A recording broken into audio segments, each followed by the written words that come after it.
Welcome to our guide on how to get good at Hammond. Perhaps the most disruptive tank in the game, good Hammond players are able to create unlimited space and make it impossible for the other team to coordinate an engagement.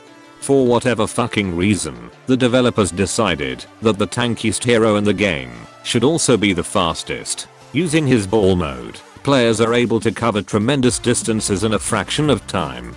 The way this is balanced out is from Hammond's lower than average damage from his primary guns. Players will need to be well acquainted with all of his abilities in order to maximize his damage potential.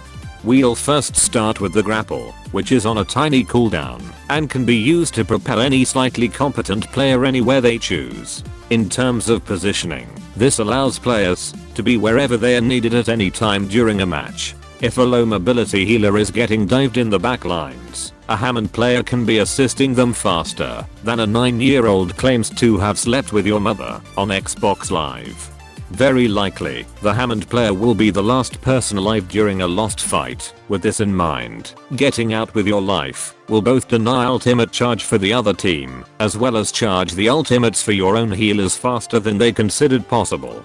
In fact, pretty much any fucking problem that Hammond is likely to face can be entirely avoided by using the simple run the fuck away move. However, if the other team does have to resort to chain stunning you for half a fucking eternity, keep in mind that often you are the best hero to die during a fight, as your mobility allows you to return to the fight in a fraction of the time compared to slower heroes. The application of the grapple can also be very offensive, and creative players can absolutely stomp teams that fail to shut you down. The most obvious use is to score easy environmental kills, which is often much easier than many players think. Most players can predict if a Lucio or Roadhog is looking for a cheesy environmental kill. However, Hammond by his very nature is extremely hard to predict, and players are often not aware that they are setting themselves up to be the easiest elimination of your fucking life. In fact, it's unbelievable how many times you can exploit a team for making the same mistake of funneling through a prime area to be killed by sheer bullshit. Most damage dealing characters need to aim their fucking heart out to get the same results. However, Hammond is able to exploit the lazy nature of the other team to rake in as many eliminations as desired. However, simple environmental kills are not the only way to score eliminations with the grapple. The general idea is to put enemy players in situations that will guarantee their death. Pushing enemy players into high damage abilities is an excellent way to maximize your effectiveness on a team, as well as pushing them into traps or simply pushing them away from a point that is being contested. It should be mentioned that the grapple can also be used in more creative ways, such as denying a mercy resurrection or stopping the edgy shotgun man from getting any sort of positional advantage. With all of this in mind, it is very possible to be counterproductive in these repositioning efforts, as throwing a stronger team at your own will very likely result in your teammates getting saltier than a can of Pringles. However, if your team has a clear advantage and the enemy is trying to back away for their next engagement, feel free to roll harder than the average Bob Marley fan. Moving on, Hammond's next ability is his adaptive shields, which immediately give him an extra 100 health upon activation, and an additional 100 for every enemy player in close proximity. This means that simply pushing one fucking button while in a fight with a squishy enemy will provide you with their entire health pool on top of your already enormous 600 HP. What's even better about this ability is that the extra health provided does not provide ultimate charge to enemy players, meaning you can be the most obnoxious motherfucker and escape without feeding the other team. Next up is Hammond's pile driver ability, which requires him to be at least 2 meters off of the ground in order to activate.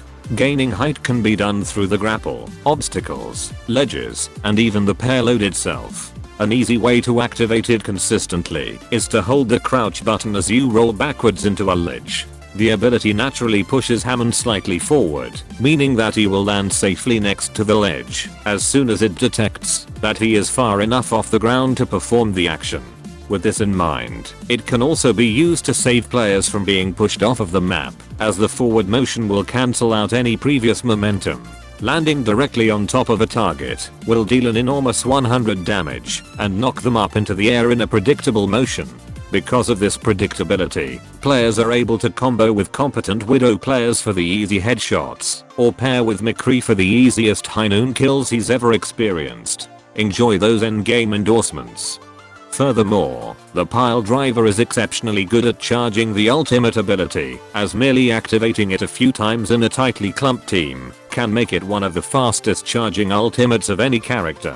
Speaking of the ultimate, this shit can often feel entirely inconsistent when it comes to actually killing enemy players, but there are easy ways to maximize the chance of scoring eliminations. The first is the standard way to engage, where players should gain elevation to spread the mines over a larger area before slamming into the ground to lock enemies in place.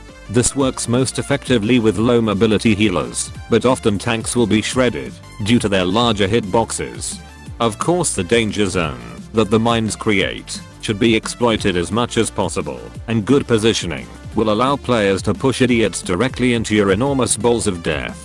Many high-level Hammond players will like to activate their mines on ground level in order to get a tight spread and highly focused damage. However, personally, I prefer to activate the ultimate at an elevated position, as it makes it much harder to destroy the balls, and it forces the enemy to either focus on the enormous quantity of mines or risk accidentally giving themselves the authentic Kurt Cobain experience.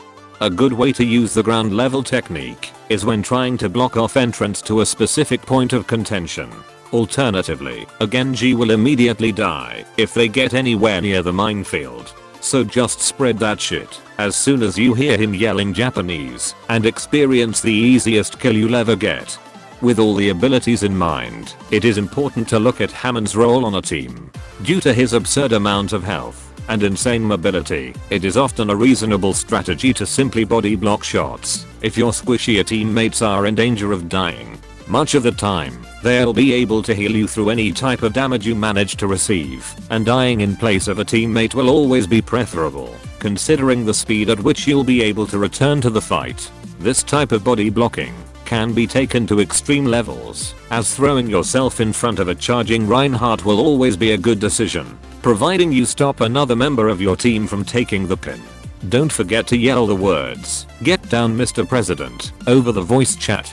The topic of feeding ultimate charges Hammond is often the biggest concern of most players, which is entirely reasonable. However, much of the time, getting out of a fight alive at low health can charge your own support ultimates at a faster rate than the enemy team, and oftentimes support ults can be infinitely more impactful than any other. Although, in the thick of a fight, Hammond players shouldn't be afraid to hunt down health packs around the map, as doing so will both make it easier for the healers to sustain the rest of your team, and often be just as fast in many cases. Hammond's role on a team is to make it impossible for the other team to effectively coordinate and to take every fight on your own terms. Being able to push enemy players well out of position is like serving an elimination to your team on a silver fucking platter, which will ultimately snowball into another 5 kills, assuming they can pull their fucking weight. This principle can also work in reverse, as choke points can often be impossible to break by lower mobility compositions. Hammond on the other hand doesn't give a fuck about choke points and can single-handedly create enough space for 6 passenger aircrafts or half of your mother. In many cases, Hammond is also able to reliably kill most squishy heroes in a 1v1 fight, pile driving them before using a combination of primary fire and melee attacks can usually delete any cheeky idiots within a few seconds. However, if the target has any form of healing or additional support, it is borderline fucking impossible to commit to these eliminations.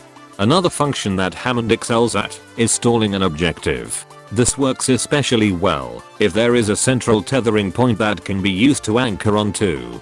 Combining this with adaptive shields can stall out objectives for far longer than deserved, and in many cases, it can buy enough time for your team to prepare a full retake. It is advised that players tether slightly above ground level if possible, as this makes it harder for enemy players to hit or stun you. So whenever in doubt, just try spinning. It's a cool trick. However, with all of these extremely powerful applications, Hammond is very weak to stuns of any description, and much of the time, a stun heavy team can expect to lock you in harder than most mobile phone plans. In these situations, it is best to both activate adaptive shields for the greatest chance of surviving, and to revert to ball mode in order to hide your critical weak spot. If the level of stuns used by the other team is overwhelming, you have two options. The first of which is to swap to a different tank that is better suited to deal with such fuckery. The second option is to act as a sacrificial lamb, which can be used to bait out every single ability under the sun, which allows your own team to engage with a clear advantage. In either situation, coordination is vital to success. Bastion is also a reasonable counter, however using your mobility will allow you to gain favorable positions to take them out.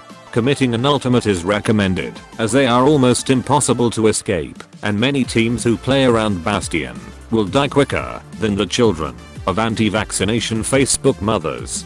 If the enemy team have their own Hammond, it should be your duty to clear their mines from the field. This can be done without taking any damage if Hammond rolls through them at full speed. Alternatively, pile driving will mitigate all damage taken. Lastly, one of the most impactful plays a Hammond can make is to use his speed and mobility to sneak behind an enemy team and backcap a payload. Even with his enormous size, players can often very effectively hide in plain sight and win the equivalent of several team fights without ever firing a shot.